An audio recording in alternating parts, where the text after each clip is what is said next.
Hey everybody, this is Modern Refugee. How is everybody doing this evening? Hey there, Mark. How are how's the crops looking this year, Mark? They looking pretty good for you?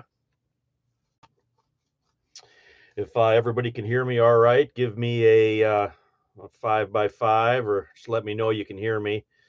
That one time with the computer still messing with me. Thanks, Prepper for the Ages. I appreciate it.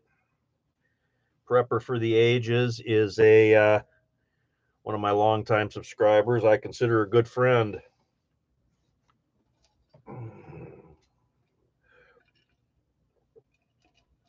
Anonymous Prepper, Captain Bart, Midstate, Mother Clucker, Monkey Food Garden. Appreciate all you guys being here tonight. Old Spice. Today, I had a chance to work in the garden. I actually got a lot done today. I got my the last of my onions dug. I'm going to show you guys something here in a second and wait for everybody to kind of get in here a little bit. Hey there, farmer. How are you doing today? Happy girl, how you doing? Yeah, I had a small patch of onions yet that I dug up. Had a bad year for onions. My onions are typically about the size of a baseball, usually, and they're big enough that I can braid. This year, I never got an onion bigger than about probably that big around, maybe a little bigger than a golf ball was as big onions as I got for both the just the regular yellow Spanish onions and the red onions. In fact, most of the red onions that I planted, we already used up. Mr. Bumblehill, how you doing? So, has everybody kind of checked their preps this week with everything that's been going on? I know, sure, I sure did. That was one thing that I did till late last night. I went through a lot of the stuff in our pantry, refilled stuff. We got two pails with gamma lids, and I use those basically for our rice that we use on a kind of a day-to-day basis. I keep them full with one with jasmine and then one with just regular long grain rice, and that's I keep a 2 cup measure in each one of them, and that's exactly what we need for our rice cooker. So if we need that either for making it for ourselves or for using it to make food for our puppies, we take a scoop of that, take it up, and then we get that going. And about 40 pounds of rice is what fits in a 5 gallon food grade 5 gallon pail with a gamma lid, if anybody knows. Uh, hey there, WT3TN. How's everything going in Tennessee? JD Prepping Erie. We'll be watching you as we are making homemade marinara sauce. Boy, that sounds good. I still have to make pizza sauce yet. I have not made a batch of pizza sauce in a while. Tried growing onions for the first time this year, Marla. Didn't really go according to plan. Onions are a bulb. So when you fertilize onions, they like a lot of compost. They like stuff that bulbs like. So if you got tulips or anything like that, that's the kind of fertilizer, kind of soil that they like. And onions like to get going in cool weather. So onions is something I plant when it's still kind of cool outside. They get started, and then as it gets hotter later in the summer, that's when they dry off and they actually get ripe. I wrenched my right knee yesterday, moving slow. Mr. Bumblehill, that ain't very good. I know how it is. My knees are terrible, especially this year. Anonymous Prepper Channel, literally all weekend, check my go bags, all my food storage. I actually went through a couple of my bags, some stuff in the trucks today. I actually went through and checked all the oil. I got one thing I stocked up on was oil filters, because within the next, I'd say 3 weeks here, I'm going to have the oil changed in all the vehicles. I have a local guy that does that.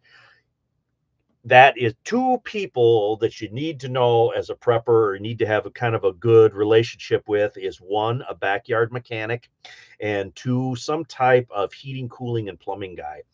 Those are the two things where, certain things like carpentry and stuff, you can kind of, if you know math, you can kind of work your way through that stuff. But I'll tell you what, if you got a problem with a vehicle and you can't figure it out, or if you got a problem with your furnace or something, and that stuff only happens when it's bad outside, those are very good folks to know, people to know in your group. You want to be on the good side of those folks.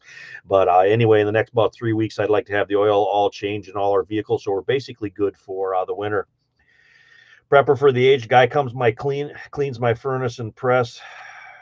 Case of furnace filters in the basement. Yeah, that's another thing that we do here. I will change the furnace filters about once every 4 weeks, even though they're supposed to go longer than that.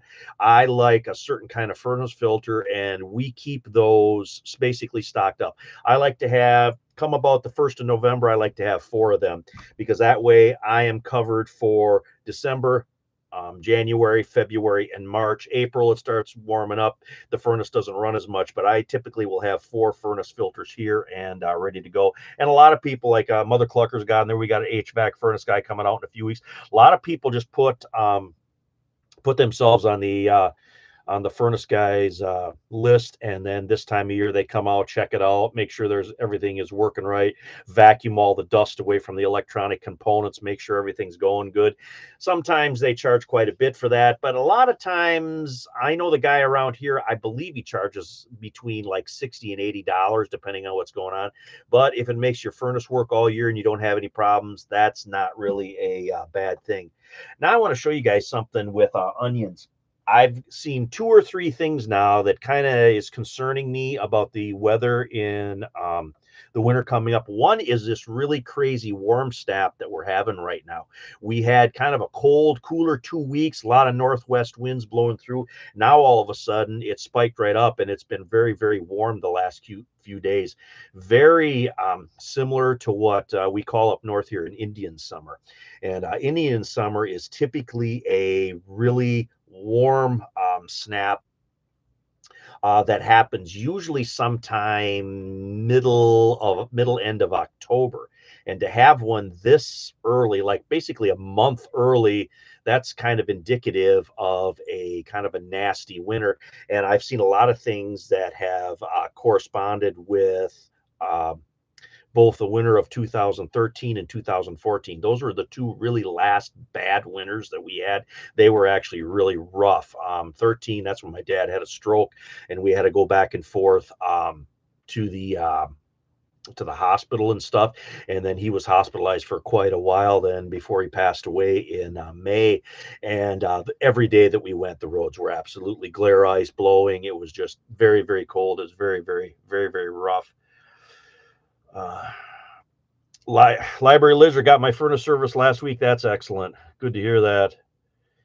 I did go through the bags in my vehicles. Yeah, I like this time of year. I like going through, kind of check in, my water stuff, making sure, kind of getting ready, make sure I got enough room there to throw, blankets in and stuff. Started taking up the tomato cages and cleaning up the garden today. I still got to wait until my beans. I still got beans that are drying off yet. That's too early to harvest them, because I want to actually save some for seed, of course, but then I want to have some for actually using this year. I want to use them for kind of dry beans. Who else we got in here? Nana's Prepper Northeast, I think, is in for a bad winter. Also very strange with the Southeast. Onion skins. I want to show you this. These are some of the onions that I dug today, and they are probably get sand into my computer here. My IT daughter is not going to be happy with me on that, but there is get it in the screen here. Still trying to get used to this. You see that? There are multiple hardened layers on these onions here. These are a little bit of a sweeter onion. They're not a Vidalia, but they're sort of similar. They're a sweet onion, but sweet yellow onion. But you can see there how there's multiple layers on these guys here. Pull another one out here, just random. You can kind of see there how the layers are built up. Onions are a pretty good example of if you have heavy duty winter coming, the onions will have multiple layers. And there's another one you can kind of see there. I can see 1, 2, I can see at least 3 or 4 layers there. Boy, I'm dyslexic. I always moving in the wrong direction on this camera. but you can see there how the multiple layers are on these onions. And these onions, I laid them out a little bit today. I'm going to lay them out for probably about 2 weeks or so. Let them dry off good. And then I'm just going to put those up in a basket. They're way too small to braid. I like braiding onions that are about the size of my fist because they have a heavier stalk on them, and then you can braid them and you can hang them up. So these guys are actually going in the basket. I'm not going to have much to braid this year unless I would happen to buy some that were, larger right out of a field. But I don't know anybody around here that's growing onions this year where I could get some of them. Coney, how you doing? Doggone deer got every one of my beans. I don't mind sharing beans with the animals, but the rabbits always tend to eat them as soon as they first come up. Then I got to replant them, and that's always a gigantic pain. But once they're grown up, it doesn't bother me that a couple of rabbits get in there and eat a few. But deer, if you have a large herd of deer come in, they can absolutely decimate a garden. And I actually have the area of my yard here that is more prone to have deer come in there. I only plant onions and potatoes in that because the deer won't bother with onions and potatoes, but anything like lettuce, tomatoes when they first come up, beans, cucumbers when they first come up, deer will absolutely decimate that stuff. Garden greenhouse, living simply by faith. The squirrels are getting into my corn again. Yeah, I've noticed the squirrels are doing a pretty good job of digging up the woods. I went out and I checked. We do have some acorns this year. It isn't a very heavy drop of acorns this year, which, some people say that kind of signals a bad winter too, but it depends a little bit on the species of tree and whatnot. Sometimes trees will only produce nuts like every other year. I know a lot of the black walnuts around here like that. They won't produce black walnuts every year. It's kind of an every other year thing, and that goes a lot by rain and nutrition and stuff too. There, hey Mosaic, how you doing today? I tried the Three Sisters this year, went real good until Mr. Groundhog found his way into my garden. We have terrible problems with groundhogs around here. And another thing with groundhogs, we have the farm drains and farm ditches with the real high banks, especially along roads and stuff. What happens is those woodchucks groundhogs will bore holes for their dens inside of those real high banks in the farm drains. Then you have a bad rainstorm, and what happens is those holes, those burrows will fill up with water, and it will wash out around that and cause basically part of that bank to collapse.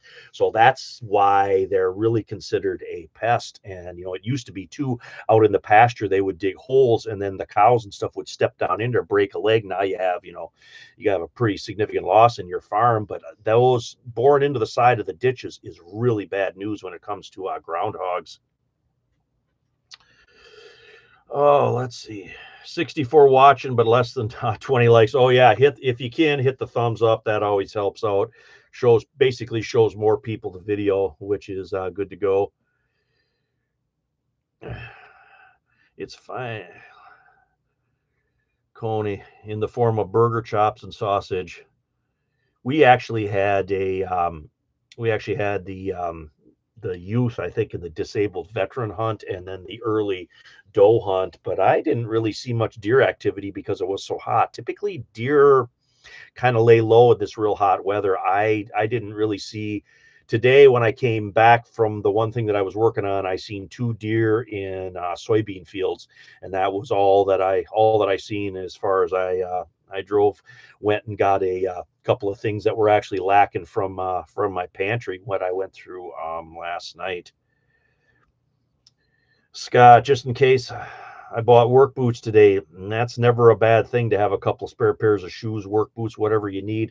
I wear basically walking shoes at work, and then in the winter I switch over to work boots that are basically for winter. They got a heavier sole on them, and they got insulation, and then they're waterproof because our yard in the back where I work, that's pretty muddy and wet. So what else has everybody been doing as far as prepping this week, getting ready for the season coming up with all the bad stuff that's been going on? I noticed all the pundits were really still going on about all the partisan divides going on, which is terrible. But I seen a lot of people basically out, filling their pantries this weekend. I had a chance to go to a couple of stores too in between what I was doing. Validating rifle zero for hunting season. Yeah, that I actually like to get out and when we do a lot of shooting is in late winter, early spring, because once it starts to get past June, so many people are out getting ready. And then this time of year, September, October, November, the kind of the shooting ranges and stuff around here, the official ones anyway, there's always people out there and it's a lot harder to zero stuff in, when everybody is, those places are packed. And Lizzie got our LP tank fuel. That's and LP tanks. The price varies depending on how much you're purchasing and whether you're on contract fill and all that other stuff. But it's always a good thing to know where your large LP tank is at. I know my dad would go out and he would open the tops of those LP tanks and he would check them all the time. He always knew exactly how much he had in there. Hey, Thoreau is in South Carolina. Is it pretty hot down there in South Carolina still, even this time of year? Coney B just ordered 50 Yukons, red beets, carrots, 100 pounds worth of onions for winter dehydrating. Awesome. Onions, if you dehydrate onions, you want to do that at an outbuilding. Otherwise, you will absolutely fumigate everybody out of the house. I finished building a new raised bed for lettuce, mosaic. I want to do a cold frame this year for lettuce and maybe spinach. I actually did some dumpster diving and I got those plastic. They go over the basement where the basement windows, they have, I don't know, kind of those cutouts around, and then they go on top to basically protect these dugouts. And what they are, they're basically a heavy plastic. And I thought I was going to put two of those together over a small bed or a small patch in my garden when I get it cleaned out. And I was going to use that as a cold frame. And I got a couple different ways that I do cold frames where I can grow my lettuce and greens and stuff. I can grow that throughout the winter. When it gets cold, they kind of go dormant as long as they're covered. But then on the warm, sunny days, that warms up the ground and it warms up in there and they will actually grow. There were times where I planted stuff like the end of October and went out there around mid-December and opened it up, and I had actual enough lettuce to cut a couple of salads off of that stuff, and then I just closed it all back up again. Just kind of keep an eye on it so there's no gaps or cracks where cold air can get in there and freeze that stuff. Big N, southern Kansas, around 90 degrees currently. Do you guys in Kansas have early deer seasons, or are they all later in Kansas? I mean, they started doing early deer seasons here a few years back. We got all kinds of seasons now in September, where before our hunting seasons never started until the 1st of October. GG Garden, canning pork and cooking enough for the next 2 weeks so we can focus on the outside kitchen. That's a great idea. I would love to have a canning kitchen or a summer kitchen where you could go outside and you could do your canning outside. A lot of the old timers had that. Canning kitchens, smoke houses. Those were just at all the farms around here, and we've just kind of gotten away with that. One farm that's been basically abandoned for probably about 20 years. First, the old man that owned it passed away. Then his wife got real sick, and she was away from the home then.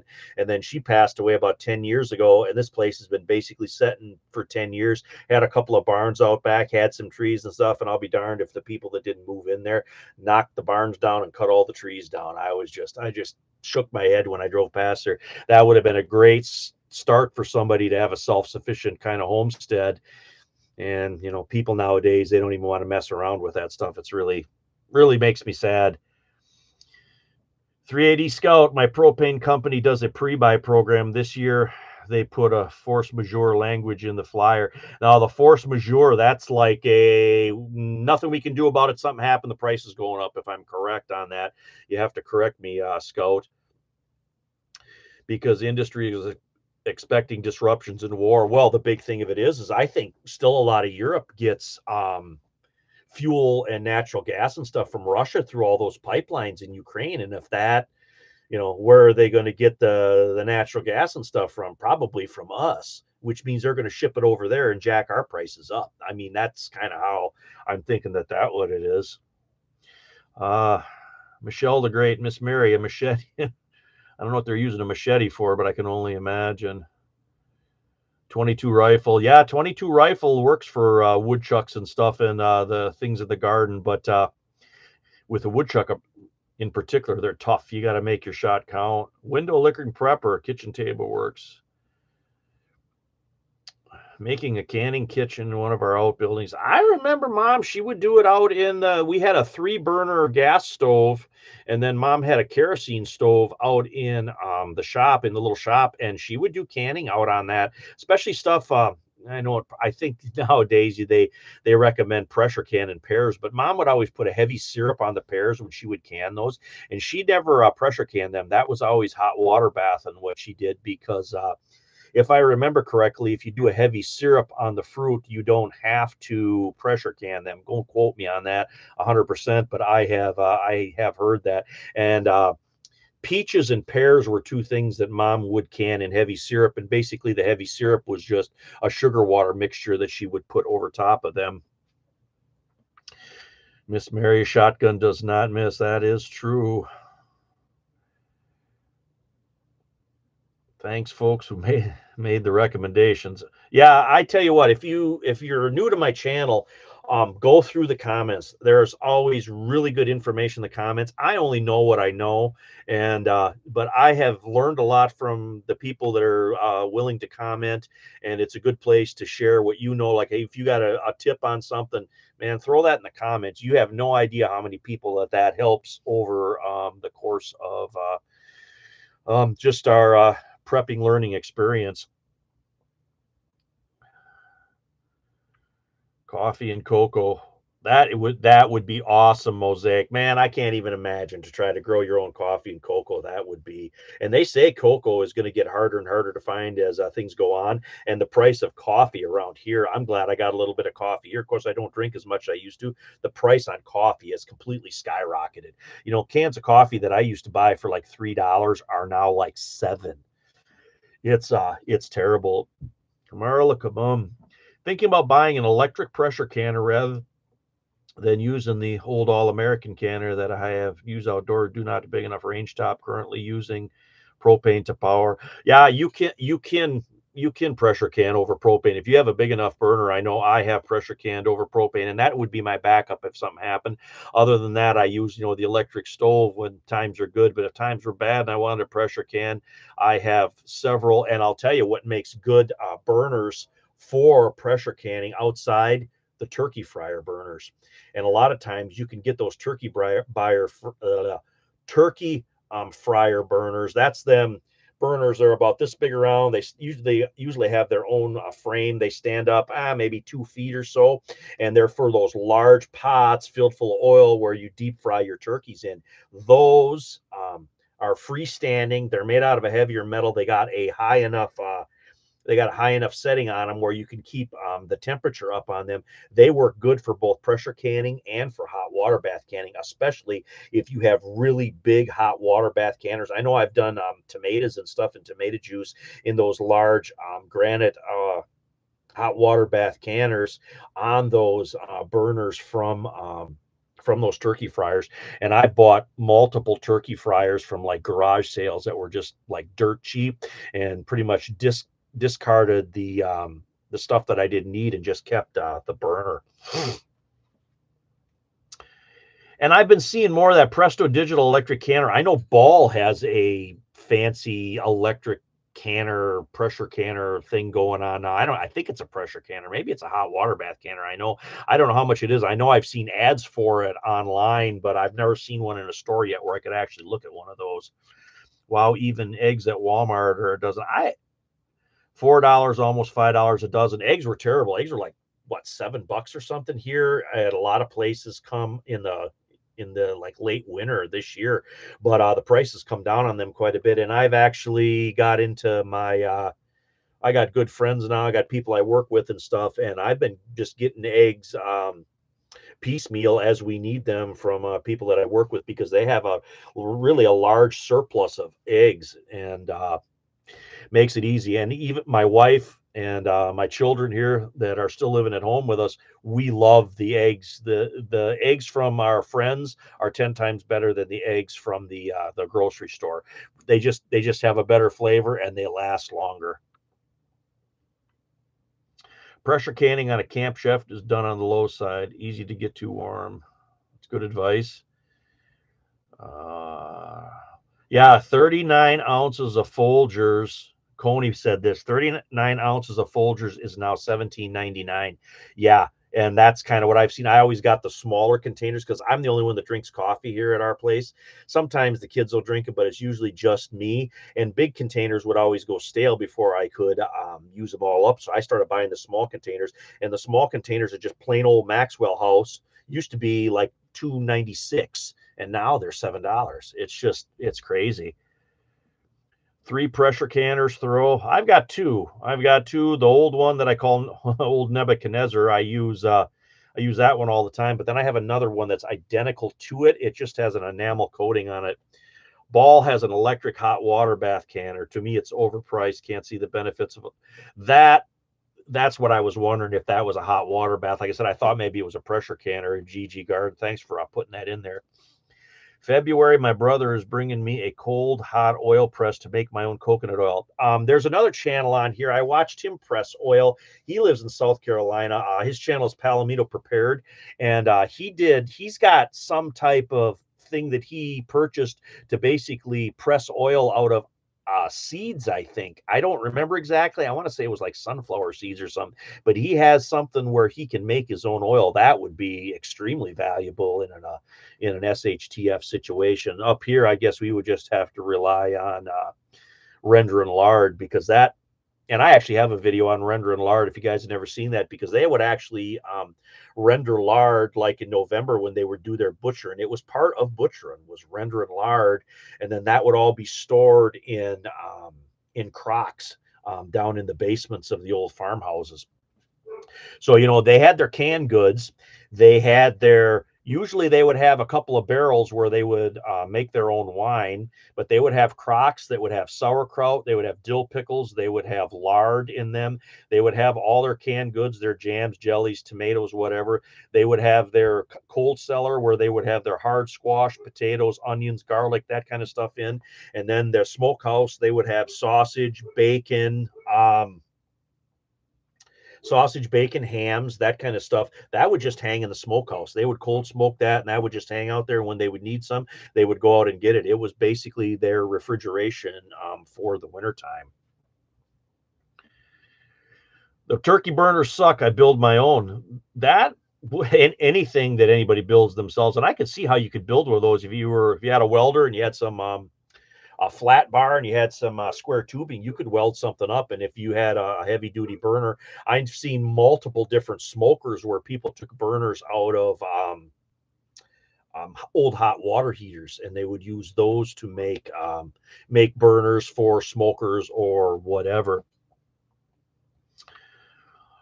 Time to review refill preps. Henry Morgan. That is, yeah, it really is time. And I'll tell you what, this week was just terrible. There was so much stuff going on this week. Every time I, looked at my phone or listened to one of my fellow, YouTube content creators on the phone, there was always something going on. There was another, bad situation popping up. I saw a video that's similar on a machine of coconut on my property. That would be all. My wife would love that. She loves coconuts. Mosaic, do they have any rum production where you are at there?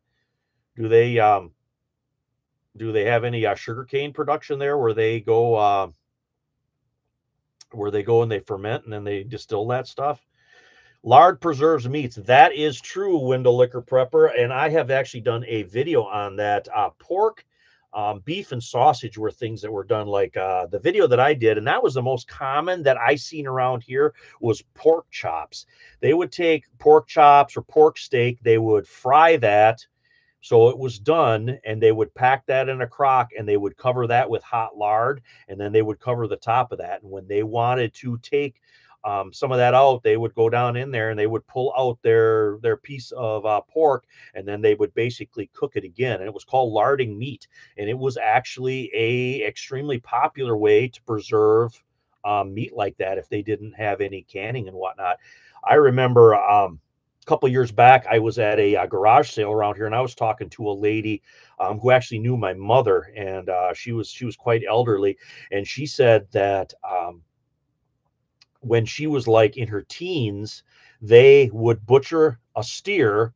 And she said it was basically an all week job. When they butchered a steer, they got everybody around together, and they cut all that meat up, and they literally canned the entire steer. She said it took them like 4 days and have, multiple pressure canners going at the same time. And they pressure canned an entire steer. And she told me kind of how they went about doing that. They took shifts. It was like half the family would work at night, half the family would work during the day, and they would cut the stuff up, brown the meat, pack it in the jars. They would pressure can. It had multiple pressure canners going. And, you figure you get quite a bit of meat off of a steer. I don't know how big it was. She never told me what the pound was, but 2 pounds of raw meat is what goes into a quart can. So you can figure how many quart cans that was, down in the basement when they were done. Oh, Modern refugee meat storage and lard. Thanks, Monkey Food Garden. I appreciate you sharing that link. But yeah, I did that. I actually did that out on the fire pit. I did the whole thing out on the fire pit. And that meat that I had in there, we actually used that about, I'm going to say 4 months later. And the thing with lard and meat like that, that stuff is so tender and it is so juicy after you reheat that. It's fork tender basically. And I don't know what it is about that lard or how that breaks down the meat or whatever, but I'll tell you what, it makes it very, very good. Thanks, Modern. Always good info, Cody Johnson. Yeah, no problem. That's what I'm here for. Dollar General has coffee on sale. I'll have to check that out. I know of a Dollar General. We only have one around here. One on every street corner, basically. Yeah, it's legal to make sugarcane rum here. I'm going to reintroduce sugarcane next year. That's awesome. Now, the sugarcane, when they make rum with sugarcane, do they actually cut sugarcane to make that, or do they use that? They use like the byproducts of making sugar for the rum production. I don't know. With sugar beets around here, we actually had some people that wanted to start up a distillery to make rum from the local sugar beets. And I was never sure if they would use the actual sugar beets to make the rum or if they would use the kind of the byproducts of the sugar production. I could never figure that out, but it fell through. It never materialized anything, but it was a great idea. Someone just sharpened knives. I got to sharpen some of my knives, especially my pocket knives that I use at work. That's another thing you can do on the edge of a crock is you can hone a knife on the edge of a crock. Same thing with the underside of a coffee cup. If you've never heard that, I showed a young guy I work with that here a week or so ago, where where you can sharpen, use that bottom unglazed portion of a coffee cup to hone a knife up. Pig fat will dull a blade quickly. You got to cut when you're larding meat, or when you're making lard. You have to kind of cut that lard or cut that fat all up in uniform pieces. And of course, you have the cracklings that are left, and then the cracklings you can do stuff with. I mean, I'm a Yankee, but I know some of this Southern stuff. But the cracklings, they would put that in cornbread, make what they called crackling bread, and that stuff, it tastes amazing if you've ever had a good batch of that. Sunset. Does aluminum foil sharpen scissors? That I do not know. I know scissors. I know there was an old guy that sharpened everything. He was like, they called him, his name was Frank, and the name of his place was called Frank's Sharp Shop. And he would sharpen anything. In fact, about a year before he passed away, I actually had him sharpen my 2-man crosscut saw. And that was the last time that was professionally sharpened. And I still got it here if I would ever need it. And it's still razor sharp. But he would sharpen scissors. He did scissors. He did chainsaw chains. He did hand saws. He did stuff with files. He did circular saws. He did stuff like axes, butcher knives. He sharpened everything all out in in a little shop with basically a dirt floor. And then the other thing too is when he would sharpen butcher knives, they would wrap them in newspaper so nothing could bump them and nobody could get cut or they would get dull. So if you've seen somebody walking down the street with some square rectangular pieces that were wrapped in newspaper like this, that's how you knew what they had in them. They had their butcher knives in them. My cows are about 900 pounds hanging weight, and that's on the small side. That is, yeah, I don't know how you would can all that. But yeah, I guess if they had a large family and if they had the way to do it. But she said that's how they did it. They literally canned an entire steer.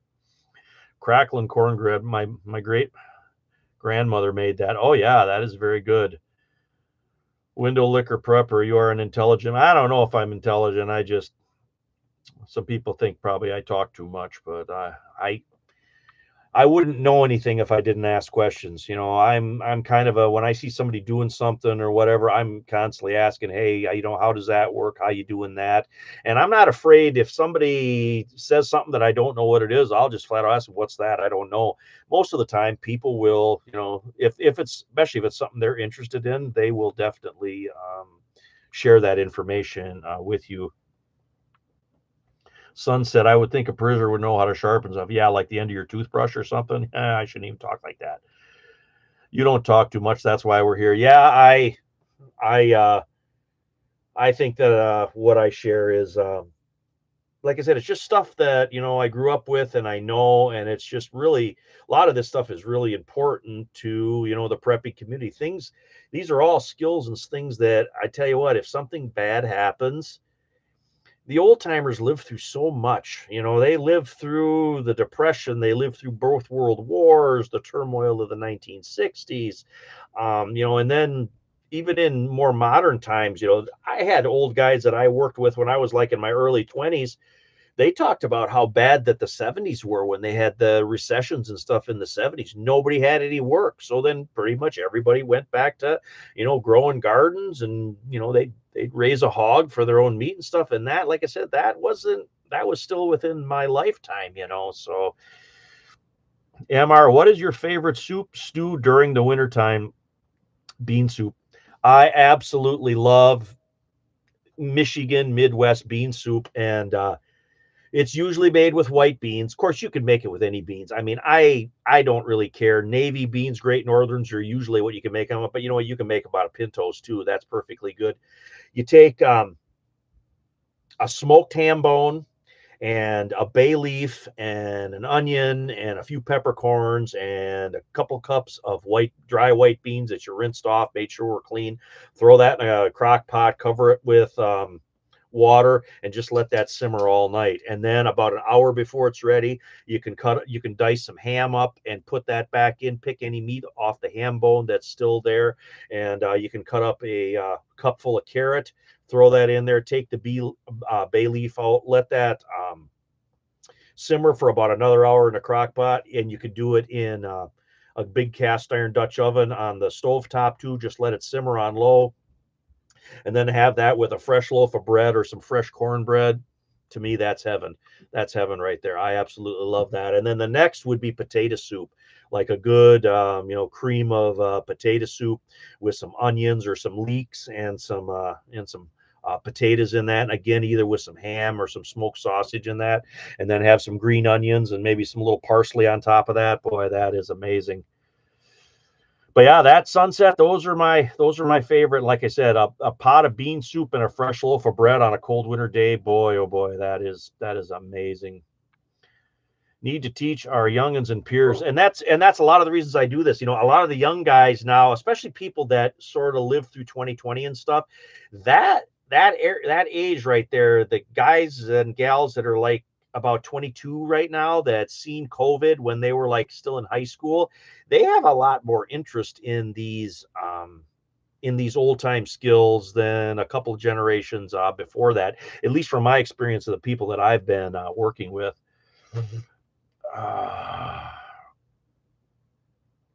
Firm believer of Monkey Food Garden, firm believer, and the only dumb question is the one that doesn't ask. That's true.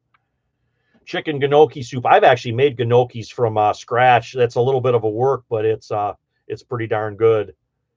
Oh yeah, on the stuff on a shingle with potatoes. Yeah, that creamed beef on toast. That was a big thing too.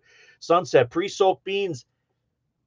Usually, if I do the crock pot, I don't pre-soak them. If I do it on the stove top, I'll do what they call a speed soak.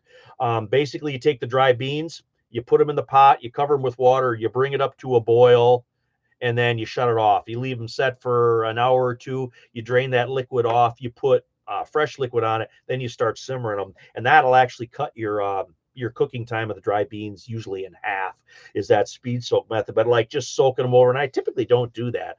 I know they say that can ferment or cause some. I don't think it would really cause a problem with that, but Patriot Preacher, I like potato soup with sausage. I do too. And then, of course, the next one would be like a Ribley soup or a Spätzle soup. And what that is basically that's chicken soup, but then you make drop noodles and you put it in it.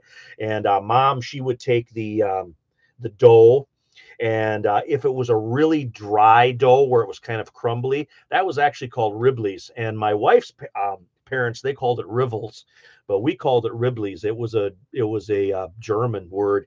And then the other thing is, of course, Spätzle. And Spätzle is basically a little bit wetter dough, and you take small half teaspoons of that and you drop that into the broth, and you let that. You take your spoon, dip it into the broth, and take your bowl with the dough. You take a little half teaspoon out, you dip that in your broth, get your spoon wet again, you come out, and that's how you do that until you have the whole bowl of dough in that. And then, of course, you can have vegetables, chicken in that, however you want to do that, or you can just simmer them in broth or water and have Spätzles as a side dish.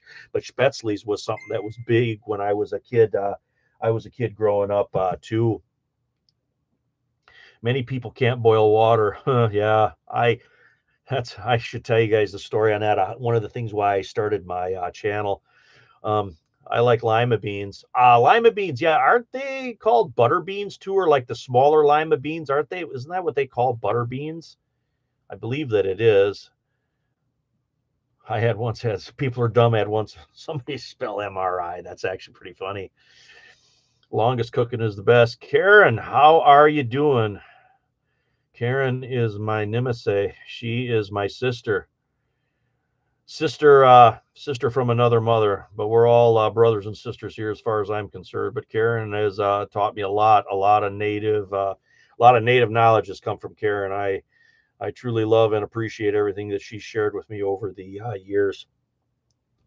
But back in 2018, we were going on a hike up in the UP. We were going to hike the Pictured Rocks, and that that morning I was getting, I think it was the day before, but anyway, I was getting my gear around, and I had a pot of coffee going out on the fire pit, and I posted in one of the groups or boards that I was on at the time a picture of that, and I had a guy say to me, "This might be a stupid question, but how do you cook coffee without a coffee maker? I only know how to use a Mr. Coffee or whatever." Well, then I explained to him, how I did it. You put coffee in it, you let it thump for a while, and depending on how strong that you want it, and that's how you make coffee out of your open campfire.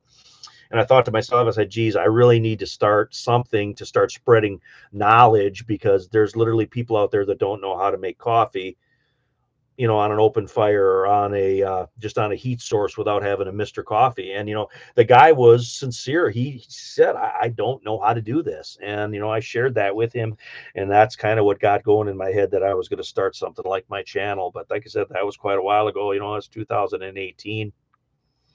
Dana Green almost missed it again. Oh well, we're here. Like I said, I've been trying to stay kind of on the every other week thing, so everybody has a chance, because some people got stuff going on Saturday, or some people stuff going on Sunday. French press, yes, French press is actually something good to have, and you know what, you can typically find those pretty easily at thrift stores and at secondhand stores and garage sales and stuff. An eggshell at the bottom of the coffee pot will help the ground settle. That's good information, Coney. I'll tell you, Spätzle sounds like what Jewish people in New York would call matzah. I've never had matzah, but the Spätzles, they're kind of like a miniature dumpling, I guess. But you don't put any leavening in it. It's just eggs, flour, and a little bit of milk, and you make a dough. So it's, I guess, kind of a cross between a noodle and a dumpling, where a dumpling, you would put a little baking powder in it so it puffs up a little bit. But that's kind of what a Spätzle is. But I lived on Spätzles, and sometimes Mom would get fancy. She'd fry the Spätzles with like a couple little diced up onions or something like that. But typically we would have Spätzles with a pat of butter, and it was just a side dish like what boiled potatoes are, or rice, or noodles, or whatever. It was just a side dish, and that just needed flour, egg, and a little bit of milk. Journey with Nicole, you've helped me tremendously. The full tank of gas. That is one of the easiest things people can do to prep. No problem, Journey with Nicole. That's why I'm here. Our Snapchat was sitting on the porch snapping beans and talking. Oh yeah, Mom. I remember shelling beans with Grandma and Mom. Lots of times, lots of times. Another tip. Do I have one of my pots up here where I can show you? So I don't knock everything down. This is one of my bush pots. Probably one of my favorite bush pots. Anyway, let's say you got to make coffee and all you got is this. What you do is you take this, you fill it up with water, you put your scoop of coffee in, put your lid on it, and you let it boil. And once it's done boiling, now you got all your grounds. You're like, what are you going to do with all the grounds? Now this is the ingenious part. You take another cup with some ice cold water in it, and you pour that ice cold water, a little bit of it, in to your pot with your coffee grounds, and that cold water will suck those coffee grounds down to the bottom of your pot. And then, because it's got a little spout on it, then if you're real cautious, then you can pour your coffee into your cup or whatever it is that you're using. And that's another way that you can make coffee if you don't have a French press or a coffee pot or anything too. And that actually works. I have done that out camping multiple times, where I just poured a little cold water in the coffee pot, and it'll settle the grounds enough where you can pour out your coffee. Kluski Polish noodles. Yeah, Kluski noodles. There's a place in Bay City, Michigan. It's a restaurant. It is called Krzyak's. And Krzyak's actually sells, they used to sell Polish sausage too, but Krzyak's sells Kluski noodles, and they are some of the best Kluski noodles I've ever had. And I've seen them pretty much all over southern Michigan. I've seen Krzyak's Kluski noodles, but they're amazing. Even with a coffee pot, I still wait on a coffee line. I like my coffee, especially when I'm outside doing stuff. I got a day plan. I'm going to go cut wood or hunt or something. I like that little bit of coffee in the morning. And I'll tell you what, if you can have the coffee outside when it's a little bit cool outside, you got a little 40-degree day where you can see your breath just a little bit. Boy, oh boy, that coffee tastes 10 times better. Cowboy coffee. Yeah, Patriot Preacher. I believe that is what they do call that, is cowboy coffee. Wow, MR, neat trick. Yeah, Sunset. And that does work. Like I said, if you're in a bind and you only got coffee, a pot, and water, that's one way to go ahead doing it. Never heard of that. We'll have to try it. Yep, give that a try. Like I said, next time you go camping or something like that, just try that out with a little, with a little bush pot or whatever. Try that out. You'll find that does work. You can make that function. Tried an electric percolator, stopped twice. Coffee got to the desired flavor. Stovetop. My good friend up in the UP that passed away here recently, he was a firm believer of percolated coffee. That's the only way he would make it over heat source. He drank the strongest coffee I've ever had in my life, but it was always good. And he never ever had a Mr. Coffee that I ever seen. And God rest his soul. He was a hell of a man. Learned a lot from him too. What we got here? Yeah, Karen Riggin, old fire perk is good. Yeah, that's the best. Need ice or cold water for the coffee trick? Just cold water. Just cold water, because the water is going to be hot, over the open fire. But, that's easy enough, especially if there's snow on the ground. That's easy enough. You just scoop up a little snow and just melt that off to the side a little bit, just so it doesn't get hot. But it's got to be cold, and pour that into that hot coffee. It'll settle the grounds for you. I've never been in a Starbucks. Oh, that's ridiculous. They just put a Starbucks up in a town a ways away from here. They put it up rather quick. I guess it's open now, but I guess I have no desire to go spend $7 on a cup of coffee. Mother Refugee likes it though. She likes those iced coffees. To me, and Mother Refugee, she likes coffee. How do I want to say it? Like a milkshake. It's got all the creamer and the sugar and the stuff in it. Oh, Dangerous Freedom has been working on the Crown Vic all day. I seen a old square box Chevy here, probably mid-late 70s here this week. And boy, I tell you what, if I ever had a little money, I'd like to get one of them old Chevy trucks just to have one that you could work on, not have to worry about all the electronics in it. Maybe it's EMP proof. It'd be nice to have one of those, especially just for right around here, moving stuff or hauling a little wood or whatever. Nothing fancy, just, four-wheel drive and a stick shift would be fine with me. Uh, You could use a hanky to strain it. Oh yeah, you could use your schmog or anything like that. To make coffee, you get the beans out of the berries, you dry it for 4 days until the humidity is 10 to 13%. Then you shake the dry beans to remove the thin film around the beans, and then you roast. That's great information, Mosaic. Thanks for sharing that. I appreciate that. I never knew the exact way that they went ahead and they did that. Because, of course, everything, especially way up here, that's all either the beans are roasted or it's all ground up. I mean, there used to be a lot more places that sold whole beans, coffee and stuff of different flavors, but anymore, that's not so much. I'm reading a book set, Library Lizard. I am reading a book set during World War II, and they're drinking barley coffee. What's the other one? Chicory root. You can roast chicory root, and I've heard where you can roast dandelion root too, for like a coffee substitute if you don't have, you don't have coffee or don't have I guess it has a similar flavor, not exact, but I guess it's similar. Monkey Food Garden, the old Chevy square bodies have gotten crazy. Oh yeah, I believe that. All that old stuff, because that old stuff would last. You could get years and years out of that stuff. Old cars and trucks don't need a bunch of crap. Yeah, I think there's way too much. TV screens, electronics on all these vehicles. That stuff is all prone to failure, and it's all built-in obsolescence. I just seen something recently here where they said those new trucks that they want $85,000 for brand new, they're designed to only go 100,000 miles and then crap out. It doesn't matter which brand that you buy, they're all like that now. It's just a terrible waste of money. But people got to have a vehicle in the States here. People got to have a vehicle to get around, and especially up here where there's snow and stuff, four-wheel drive and all-wheel drive vehicles. To get around anywhere up here, you gotta have them. Some coffee has a little chicory in it. I did not know that, Thoreau. I have tried chaga tea. I've got some chaga here, but I've never tried the actual chaga tea. Postum, Bumble Hill, Postum equals Mormon coffee. I've never had that either. My coffee is a mother refugee. My coffee is a quarter cup of coffee and the rest is flavored creamer. There you go. Like I said, it's part milkshake.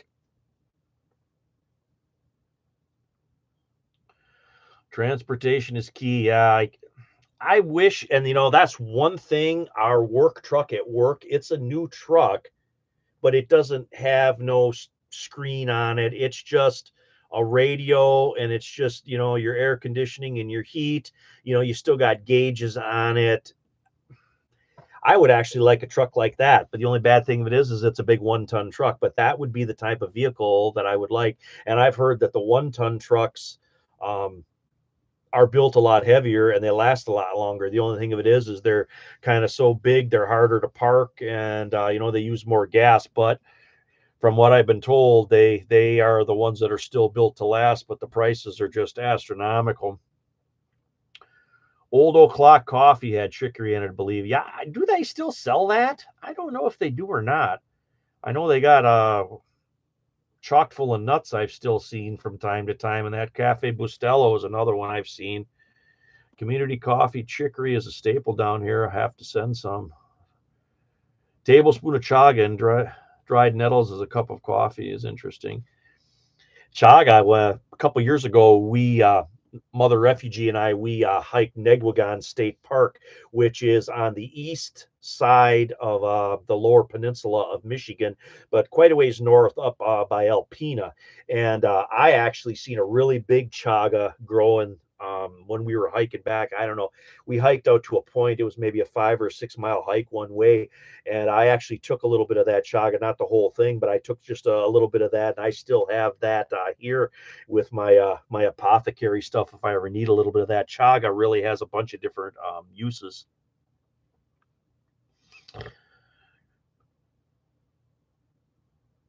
Mosaic home stuff. Puerto Rican coffee is pure coffee. It'll make you fly like a kite. I believe it. I believe it. Do they make? They probably don't serve that in big mugs though. They probably serve that in smaller glasses, like in Europe, or do they serve that in big mugs? Mosaic. Yeah, chaga is medicine. Chaga is medicine. Karen, Karen, there. She's the one that taught me about the four plants on the native medicine wheel, and each one of those has significant medicinal and spiritual uses, and that's actually little little pouches like this. Little pouches like this is where they will put like tobacco in, and the tobacco is used basically as a when natives will harvest something from nature, they will actually give an offering of tobacco, and that is sort of the appropriate way that they go ahead and they do it. It's very culturally important to native peoples to have their medicine pouch with them, and a lot of times what they have in that is they have tobacco in there to give offerings for the stuff that they take from nature. They give their offering back to the Great Spirit. That is some of the many things that you learn when you start asking questions about other cultures and stuff. Normal U.S. size cup of coffee. That's good though. You get your money's worth. Then you get your morning kick. I'll have to go to Puerto Rico sometime. I know my cousin's been there multiple different times, but I've never been there. Dangerous freedom up till until 99. It's easy to remove, Henry. Police cruisers up to 99 still have half the stuff stripped out. That makes sense that they wouldn't have a lot of the BS stuff in it. Farmer, newest truck I would want is a Power Stroke with a 6-speed manual shift. Like I said, I could handle it. It wouldn't bother me to have um, a manual shift transmission anymore, because I drove my my second pickup truck had a stick shift in it. My mom had an old Ford pickup truck that had a stick shift in it, and I never had any problem driving that stuff. Arabica beans, you can buy that coffee strong Arabica beans in a yellow container. Tammy, how you doing tonight? Tammy Brennan bought coffee at Bustelo at $1 at vacuum pack brick a few years ago. Now it's triple in price. I have a couple of those bricks here too. In fact, I think I'm starting to get down to one of those that I'm going to have to crack one open here in my rotation. Sunset, Native Americans, we could learn a lot from them. We have great respect for nature. That's very true. That's very true. If people would respect the land, would have respect for the land instead of looking at the land like something to make money and suck resources out of, I think we'd be all better off as a species. I could go on about that stuff for hours. Thumbs up for the live stream. Yep, Mr. Bumble, I appreciate the thumbs up, sir. Practical Rifleman, how you doing tonight, sir? Good evening. I have a coffee plant that hasn't made any beans yet. Hopefully in a couple of years, Lori Bledsoe.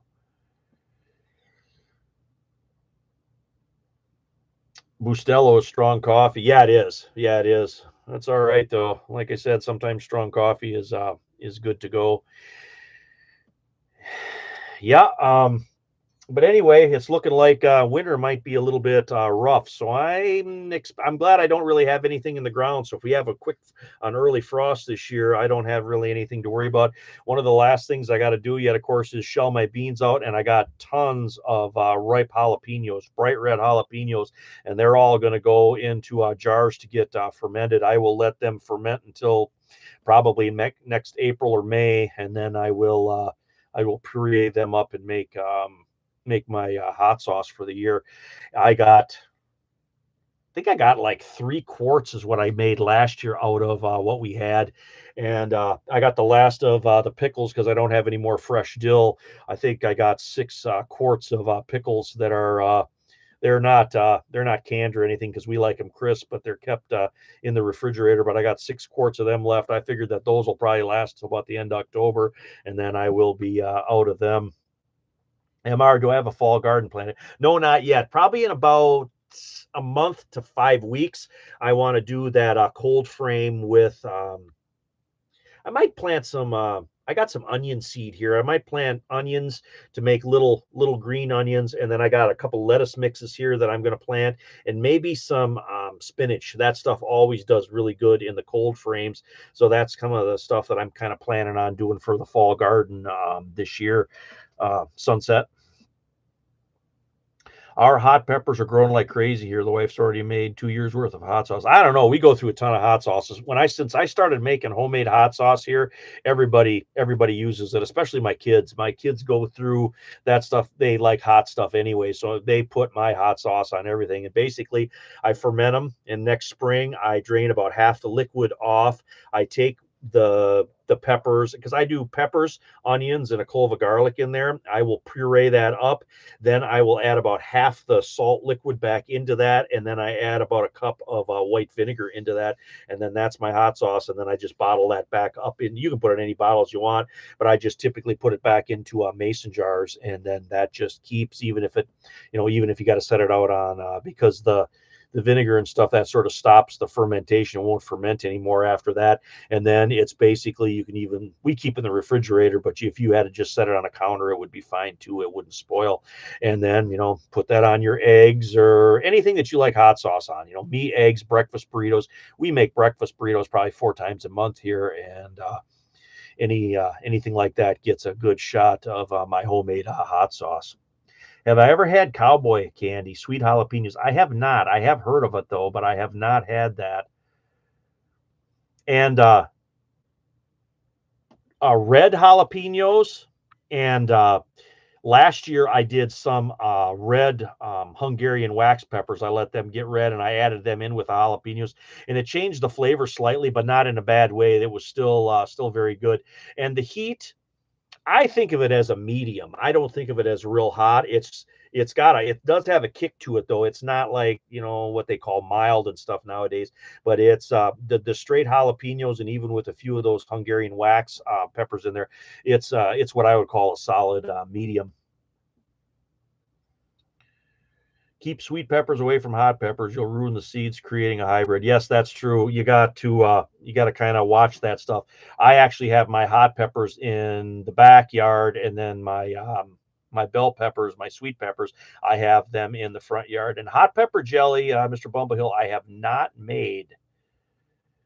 Patriot Preacher, no grouse around us, but I believe he has before.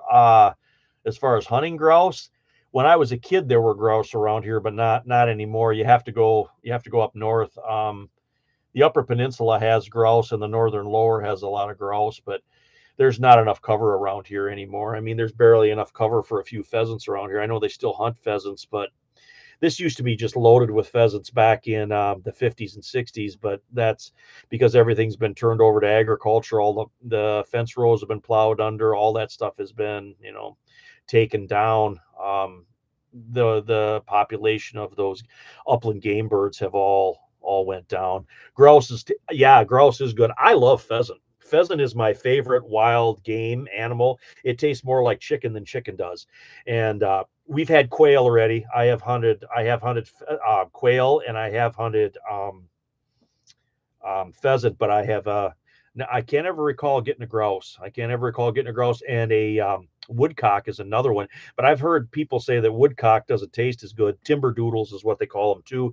They're basically like a snipe. They're a little round bird with a real long beak, and they kind of do a little waddle when they walk, and they fly really weird. They fly really slow, and they weave. So if you jump one, it just don't jump up and fly straight away from you like a pheasant. It'll kind of weave and go around stuff. They're actually really hard to hit, but I've never gotten one of them.